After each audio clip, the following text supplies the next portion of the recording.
Hi, I'm Joel Bond. Due to a growing global pandemic, I find myself locked down and stranded on a beautiful island in the Mediterranean Sea. I have lots of time on my hands to make videos for you every single day. These are my locked down life lessons brought to you from Greece. 80 years ago, the then Princess Elizabeth, who is now the current ruling Queen Elizabeth II of the United Kingdom, addressed the world in her first public radio speech.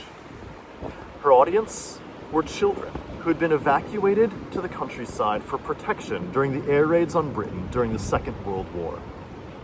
These children had been separated and isolated from their families due to the conflict, and yet Princess Elizabeth and her sister Margaret, still children themselves, sent a message of hope and solidarity across the radio waves on the BBC.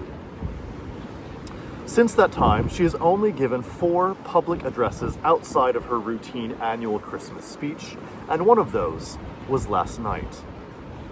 Addressing the British public during this time of crisis, many of whom are separated and isolated from their loved ones due to the current war on the coronavirus, her message has remained essentially constant over the past 80 years. That our collective resolve will see us through troubled times to happier, more peaceful days. She said in her speech, "The pride of who we are is not part of our past, but it defines our present and our future."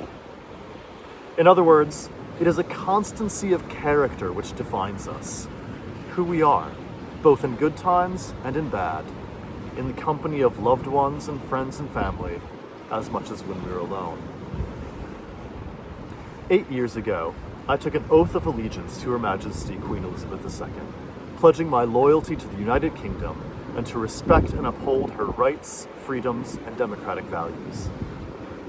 I became a British citizen while in the employment of Pioneer Centre, which was a former boys' school serving as an evacuation point for those wartime children Queen Elizabeth addressed all those years ago, and which to this day operates as an outdoor activities center with the goal of inspiring young people to reach their full potential through outdoor pursuits and character development. The core message of Her Majesty may have changed very little in her near century of existence, but that long-standing constancy of character is a comfort in our ever-changing world. As we navigate these uncertain times, may we remain true to our own character in the midst of crisis, adhering to those core values which we know to be true of faith, hope, and love. And as a final note, may I add, God save the Queen.